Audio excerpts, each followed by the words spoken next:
लोकसभा चुनाव में मैनपुरी संसदीय सीट पर इस बार का घमासान पूरे प्रदेश में चर्चा का विषय बना है। सपा के टिकट पर पूर्व मुख्यमंत्री अखिलेश यादव की पत्नी और वर्तमान सांसद डिंपल यादव ताल ठोक रही हैं।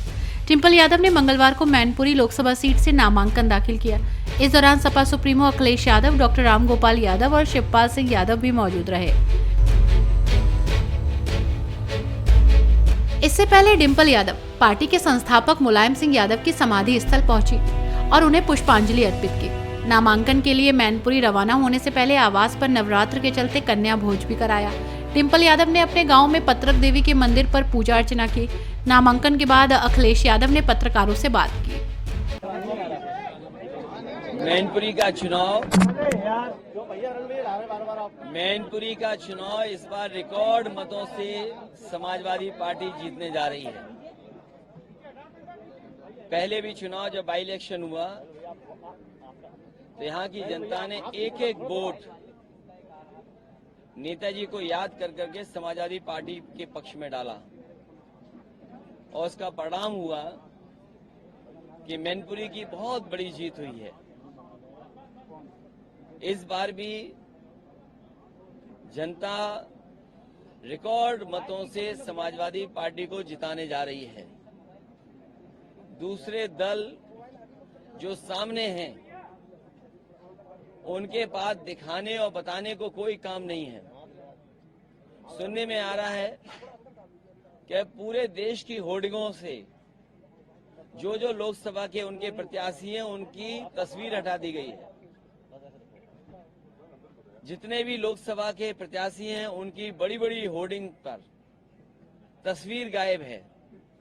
जनता जब 10 साल का दिल्ली का आकलन करेगी और 7 साल उत्तर प्रदेश सरकार का आकलन करेगी तो वो सब चेहरे गायब हो जाएंगे। उत्तर प्रदेश से भारतीय जनता पार्टी का और देश की राजनीति से भारतीय जनता पार्टी का सफाया होने जा रहा है। महंगाई चरम सीमा पर इन्होंने पहुंचा दी। महंगाई इसलिए भी है कि कुछ लोगों को ये मुनाफा ज्यादा कमाने दे रहे हैं। मुनाफा कमाने से और जिस तरीके से भ्रष्टाचार हुआ है इलेक्टोरल बॉन्ड में, क्या कोई सोच सकता है कि इलेक्टोरल बॉन्ड के बहाने ईडी, सीबीआई, इनकम टैक्स को आगे कर करके चंदा वसूला गया हो? 1000 करोड़, 600 करोड़, 400 करोड़। ये बीजेपी के लोग बहुत प्रचार कर रहे थे वैक्सीन का। सुनने में आ रहा है वैक्सीन वाले से भी इन्होंने चंदा वसूल लिया। सोचिए आप, तो जहां इलेक्टोरल बॉन्ड से चंदा वसूला है उसकी वजह से भ्रष्टाचार और महंगाई बढ़ी है। मुनाफा जो कमाने को मौका दे रहे हैं उससे महंगाई बढ़ी है। और इधर खबरें आ रही हैं और जो सरकारी आंकड़े बता रहे हैं और जो जगह जगह सर्वे हुए हैं, महत्वपूर्ण संस्थाओं ने जो सर्वे किए हैं, बेरोजगारी चरम सीमा पे पहुंच गई। 80 और 90% पढ़ने लिखने वाला नौजवान बेरोजगार है। मुझे याद है कन्नौज का ब्रजेश पाल, जिसने आत्महत्या कर ली और आत्महत्या करने से पहले उसने कहा कि मैंने इतनी पढ़ाई की, मेहनत की और डिग्री हासिल की। उसने अपनी डिग्रियां चला दी और कहा कि जिस डिग्री से मुझे नौकरी नहीं मिल सकती उस डिग्री का क्या फायदा। उसने आत्महत्या कर ली। जो लोग विश्व गुरु बनाना चाहते हैं उनकी सरकारों में किसानों ने 1 लाख आत्महत्या की है।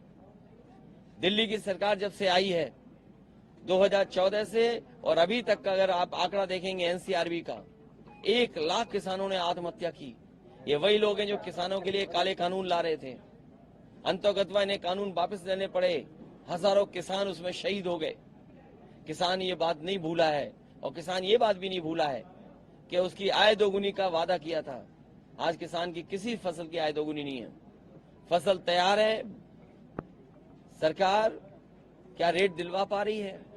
कहने को तो इन्होंने भारत रत्न दिया है चौधरी चरण सिंह जी को, स्वामीनाथन जी को, लेकिन क्या किसानों को जिनके लिए जीवन भर चौधरी चरण सिंह जी ने संघर्ष किया और स्वामीनाथन जी कमीशन ने जो रिपोर्ट बनाई जिससे किसानों को लाभ मिलता, क्या ये सरकारी या कानूनी अधिकार दे पा रहे हैं किसानों को एमएसपी के लिए?